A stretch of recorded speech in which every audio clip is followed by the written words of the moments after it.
ഒരു ഭയങ്കരമായ, അതുകൊണ്ട് ജനങ്ങളുടെ കാതു തന്നെ വേദനിക്കുന്നത് പോലെ ഒരു ചിരി ആ കാട് മുഴുവൻ കേൾക്കുകയാണ്. ഈ ആക്രോശമായ ചിരി കേട്ട് ഗ്രാമത്തിലെ ജനങ്ങളുടെ മനസ്സിൽ പേടി നിറഞ്ഞിരിക്കുന്നു. ഗ്രാമത്തിലെ ജനങ്ങളൊക്കെ ചിന്തിക്കാൻ തുടങ്ങി, അത് യഥാർത്ഥത്തിൽ തമോവൃതിന്റെ ആത്മാവ് തിരികെയും വന്നോ എന്തോ. സമയം ഇപ്പോൾ രാത്രി 1 മണിയായി. ഭൈരവ്പൂരിന്റെ വലിയ കാട് വഴി 2 കുട്ടികൾ നടന്നു വരികയാണ്. 4 ചുറ്റും ഇരുട്ട്, ഒരു വീടുമില്ല, ഒരു മനുഷ്യരും അവിടെയില്ല. വളരെ ശാന്തമായ ഒരു പേടി തോന്നുകയാണ്. രാത്രി സമയം 1 പോയി. നമ്മൾ നമ്മുടെ ഗ്രാമത്തിലേക്ക് എങ്ങനെയാണ് തിരിച്ചു പോകുന്നതെന്ന് മനസ്സിലായിട്ടില്ല. അപ്പോഴാണ് കാട്ടിൽ ഒരുപാട് ദൂരെ ഒരു തീ കത്തുന്ന വെളിച്ചം കണ്ടത്.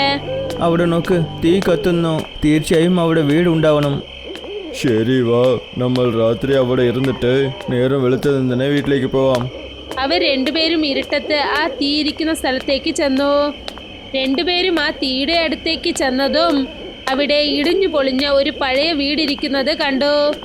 അകത്ത് തീ കത്തിക്കൊണ്ടിരുന്നു. രണ്ടുപേരും വീടിന്റെ കതകിൽ മുട്ടി. കതക് തന്നെത്താനെ തുറന്നു. എവരെങ്കിലും ഉണ്ടോ? നമ്മൾ അകത്ത് ചെന്ന് നോക്കാം. തീ കത്തിക്കൊണ്ടിരിക്കുന്നല്ലോ, എവരെങ്കിലും ഉണ്ടാവും.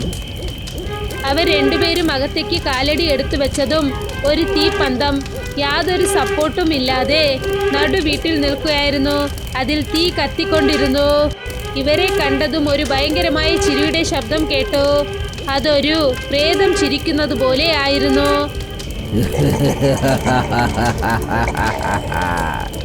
ഓടിക്കോ, ഇത് രാക്ഷസാണ്. രണ്ടുപേരും ഓടാനായി ശ്രമിക്കുകയായിരുന്നു. പക്ഷെ ആ വീടിന്റെ കതക് തന്നെത്താനെ മൂടി. പിന്നെ രാക്ഷസൻ ഉച്ചത്തിൽ ചിരിക്കാൻ തുടങ്ങി. അവന്റെ ചിരിയിൽ മരണം മറഞ്ഞിരിക്കുകയായിരുന്നു. നിങ്ങൾ രണ്ടുപേരും എങ്ങോട്ടും പോകാൻ പറ്റില്ല. ഞങ്ങളെ വിട്ടേക്ക്. ഒരേ ഒരു കണ്ടീഷനോട് വിടും. പറയൂ, അത് എന്താ കണ്ടീഷനാണ്? നിങ്ങൾ എനിക്ക് വേണ്ടി ജോലി ചെയ്യണം. അത് എന്ത് ജോലിയാണ്? എനിക്ക് പൈസ വേണം. ഗ്രാമത്തിലുള്ള സ്വർണം, വെള്ളി, ആഭരണങ്ങളെ മോഷ്ടിച്ച് എൻ്റെ അടുത്ത് തരണം. തങ്ങളുടെ ജീവൻ രക്ഷിക്കാനായി 2 കുട്ടികളും രാഗസ് പറഞ്ഞതിന് സമ്മതിച്ചു. രാഗസിനോടൊപ്പം ഏതോ 2 പേരും അവൻ ഒരു അടിമയെ പോലെ അവനെ പിന്തുടർന്ന് ഗ്രാമത്തിന് നോക്കി പോവുകയായിരുന്നു. മുൻപിൽ രാഗസ് പോകുന്നു, പുറകെ ഇവർ 2 പേരും. 2 പേരും ഗ്രാമത്തിലെ വീടുകളിൽ മോഷ്ടിക്കാൻ തുടങ്ങി. സ്വർണം, വെള്ളി, പണം എല്ലാം തന്നെ മോഷ്ടിച്ച് രാഗസിന്റെ കയ്യിൽ കൊണ്ടുപോയി നൽകി. മോഷ്ടിച്ച് സമയം രാത്രി 3 മണിയായി. നീ പറഞ്ഞതുപോലെ ഞങ്ങൾ എല്ലാവற்றிനെയും മോഷ്ടിച്ച് നിനക്ക് തന്നു. ഇപ്പോൾ ഞങ്ങളെ വീട്ടിലേക്ക് പോകാൻ വിടൂ.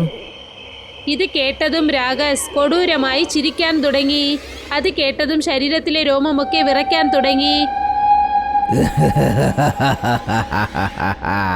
ഇനിയും കുറേ ജോലി ബാക്കിയുണ്ട്. ഇനിയും എന്താ ജോലിയുള്ളത്? വരൂ, വന്ന് എൻ്റെ പാടത്ത് ജോലി ചെയ്യൂ. എൻ്റെ വിളച്ചൽ നാശമായി പോകുന്നു. രാഗസ് ആ 2 കുട്ടികളെയും തന്റെ പാടത്തേക്ക് കൊണ്ടുപോയി. അവിടെ മരണം അവർക്ക് വേണ്ടി കാത്തുകൊണ്ടിരിക്കുകയായിരുന്നു. നോക്കൂ, എൻ്റെ വിളച്ചൽ കായുന്നുണ്ട്. വെള്ളം വേണം. പോകൂ, അടുത്തുള്ള നദിയിൽ നിന്ന് വെള്ളം എടുത്തിട്ട് വന്ന് ഒഴിക്കൂ. രാഗസ് പറഞ്ഞത് കേട്ട് 2 കുട്ടികളും വെള്ളം എടുത്തു കൊണ്ടുവന്ന് പാടത്തിലേക്ക് ഒഴിച്ചു. അവർ തളർന്നുപോയി, ക്ഷീണിച്ചുപോയി. പക്ഷേ രാഗസ് അവരെ വെറുതെ വിട്ടില്ല. അത്രത്തോളം പണിയെടുപ്പിച്ചു. അവരുടെ ജീവൻ തന്നെ പോകുന്ന അവസ്ഥയിലായി. പക്ഷേ രാഗസ് ഇതൊന്നും നിർത്തിയില്ല. എന്തിനാ കുറച്ച് വെള്ളം എടുത്തുകൊണ്ട് വരുന്നു? നിങ്ങൾക്ക് നിങ്ങളുടെ ജീവൻ ഇഷ്ടമില്ല എന്ന് തോന്നുന്നു. രാഗസ് അവരെ വീണ്ടും വെള്ളം കൊണ്ടുവരാനായി പറഞ്ഞു. പക്ഷേ 2 പേരും ആകെ തളർന്നുപോയി. അവസാനം അവർ 2 പേരും മയങ്ങി താഴേക്ക് വീണു. എണീക്കൂ, എണീക്കൂ, ഇനിയും കുറച്ച് ജോലി ബാക്കിയുണ്ട്. എൻ്റെ വിളച്ചൽ നാശമായി പോയിക്കൊണ്ടിരിക്കുന്നു. ഞാൻ തീർച്ചയായും പൈസക്കാരനായി മാറണം. 2 പേരും എണീറ്റില്ല. അതുകൊണ്ട് രാകേഷിന് ദേഷ്യം ഒരുപാട് വന്നു. പിന്നെ അവൻ അവരെ കൊന്നുകളഞ്ഞു. അവരുടെ രക്തം കുടിക്കാൻ തുടങ്ങി, ഏതോ ഒരു പിശാചിനെ പോലെ. നേരം വെളുത്തു. തമോവൃതിന്റെ വയലിൽ 2 ഡെഡ് ബോഡി ഉണ്ടായിരുന്നു. 2 ബോഡിയും വിളറിപ്പോയിരുന്നു. ആരോ അവരുടെ രക്തം കുടിച്ചതുപോലെയായിരുന്നു. മുഴുവൻ ഗ്രാമവും ഞെട്ടിപ്പോയി. ഇന്നലെ വരെ എൻ്റെ പാടം വരേണ്ടതായിരുന്നു. പക്ഷെ പെട്ടെന്ന് എങ്ങനെ ഇത്രയും വെള്ളം വന്നു? അതെ, രാത്രി സമയത്ത് മഴയും വന്നിട്ടില്ലല്ലോ. മന്ത്രവാദി ആ പ്രേതങ്ങളെ ശ്രദ്ധിച്ചു നോക്കി. ഇത് കണ്ടാൽ എങ്ങനെ തോന്നുന്നതെന്ന് വെച്ചാൽ ഒരു പിശാച് കാരണമാണ് ഇവർ ചത്തുപോയത്. ഈ പാടം എവിടേതാണ്? ഇത് തമോവ്രത്തിന്റെ വയലാണ് താന്ത്രികരെ. ഇവർ എനിക്ക് അറിയാം. ഇവർ രണ്ടുപേരും കള്ളന്മാരാണ്. ഇന്നലെ എൻ്റെ വീട്ടിലാണ് ഇവർ മോഷ്ടിച്ചത്. ഞാൻ ഇവരെ പിടിക്കാൻ ശ്രമിച്ചു, പക്ഷേ ഇവർ പാറിപ്പോയി. പക്ഷേ എൻ്റെ ആഭരണങ്ങൾ എവിടെ പോയത്? എൻ്റെ പണം എവിടെ പോയത്? ഇതെല്ലാം കേട്ടിട്ട് മന്ത്രവാദിക്ക് മനസ്സിലായി, അതായത് തമോവൃദ് യഥാർത്ഥത്തിൽ തിരികെ വന്നുവെന്ന്, തന്റെ വൃത്തികെട്ട ആഗ്രഹങ്ങൾ സാധിക്കാൻ വേണ്ടി. തമോവ്രത് വീണ്ടും വന്നു. അത് എങ്ങനെ സാധ്യം താന്ത്രികരെ? പണ്ഡിതർ അവനെ ഇവിടെ നിന്ന് അഴിച്ചല്ലോ. പണ്ഡിതർ എന്തെങ്കിലും തെറ്റ് ചെയ്തിട്ടുണ്ടാവും. അതുകൊണ്ടാണ് തമോവ്രത് അവൻ്റെ ആഗ്രഹം നിറവേറ്റാനായിട്ട് വീണ്ടും തിരിച്ചു വന്നിരിക്കുന്നു. ഗ്രാമത്തിലെ ജനങ്ങളെ ശ്രദ്ധയോടിരിക്കണം. ഗ്രാമത്തിലെ കുറച്ച് പെൺകുട്ടികൾ തീ കത്തിക്കാൻ വേണ്ടി കാട്ടിൽ നിന്നും വിറകെടുക്കാനായി ചെന്നു. ആ സ്ഥലത്ത് അതേ തീപ്പന്തം ഉണ്ടായിരുന്നു. അത് രാത്രിയിൽ രാഗശായി മാറുന്നു. പിതൃ അത് തീ കത്തിക്കുന്ന വിറകെന്ന് കരുതി വീട്ടിലേക്ക് എടുത്തുകൊണ്ട് വന്നു. രാത്രി സമയം 9 വീട്ടിലെല്ലാരും കഴിച്ചുകൊണ്ടിരിക്കുകയായിരുന്നു. അപ്പോഴാണ് പിതൃവിന് വീട്ടിൽ കത്തിക്കൊണ്ടിരിക്കുന്ന തീപ്പന്തം അവൾ കണ്ടത്.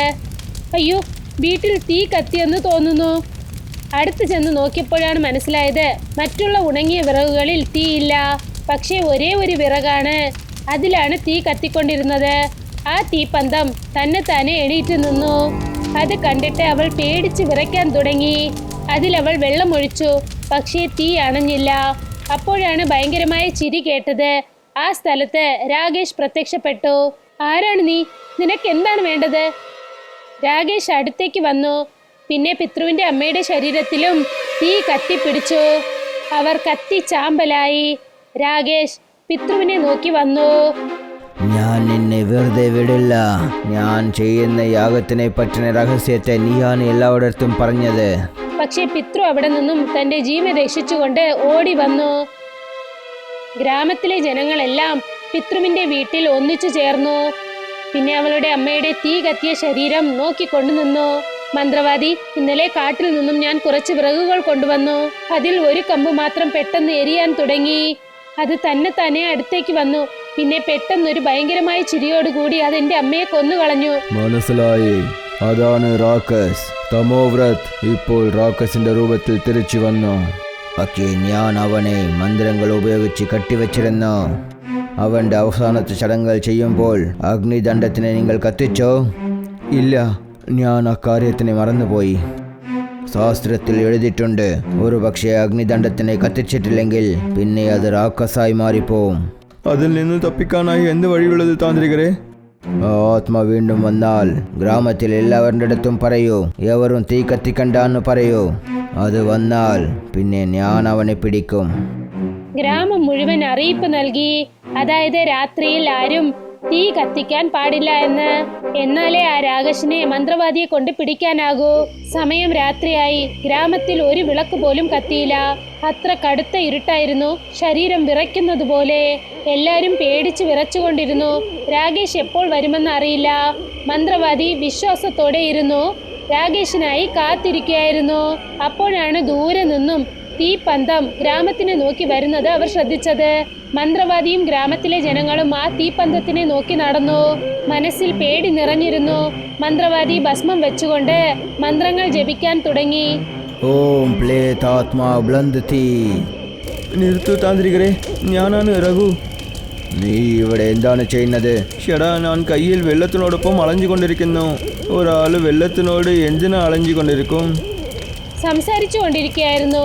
അപ്പോഴാണ് കാട്ടിൽ നിന്നും രാകേഷ് അവരുടെ അടുത്തേക്ക് ഓടി വന്നത്. അവൻ രഘുവിനെ വന്ന് ആക്രമിച്ചു. രഘു കുറച്ച് വെള്ളമൊഴിച്ച് ആ തീ അണയ്ക്കാൻ ശ്രമിച്ചു. പക്ഷേ രാകേഷ് ഭയങ്കരമായി ചിരിക്കാൻ തുടങ്ങി. താന്ത്രികരെ, എന്നെ രക്ഷിക്കൂ. മന്ത്രവാദി മന്ത്രങ്ങൾ ജപിച്ചു. ഭസ്മം രാകേഷിന്റെ മേലിലേക്ക് എറിഞ്ഞു. അവൻ ദേഷ്യത്തോടെ മന്ത്രവാദിയെ ആക്രമിക്കാൻ വന്നു. രണ്ടുപേർക്കുമിടയിൽ വലിയ യുദ്ധം നടന്നുകൊണ്ടിരുന്നു. അവസാനം മന്ത്രവാദി ഒരു മന്ത്രം പറഞ്ഞ് രാകേഷിന്റെ ശരീരത്തിൽ വെള്ളം എടുത്തൊഴിച്ചു. അതുകൊണ്ട് അതിലുണ്ടായിരുന്ന തീ അണഞ്ഞുപോയി.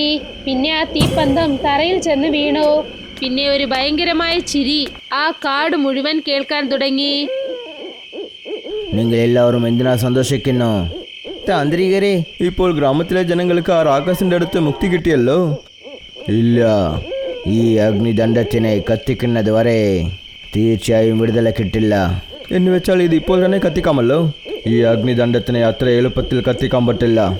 തമോവൃത്തിനെ എരിക്കുന്ന ആ അഗ്നിയിലാണ് ഇതിനെ കത്തിക്കാൻ പറ്റും. പക്ഷേ അവനെ കത്തിച്ച നെരുപ്പ് അണഞ്ഞു പോയല്ലോ. ഇപ്പോൾ ഇതിനെ എങ്ങനെ കത്തിക്കാനാ? തമോവൃത്തിന്റെ പാവ ചെയ്ത് അവന് വീണ്ടും നമ്മൾ അവസാനത്തെ ചടങ്ങുകൾ ചെയ്യണം. അതിൻ്റോടൊപ്പമാണ് ഈ അഗ്നിദണ്ഡത്തിനെയും കത്തിക്കണം.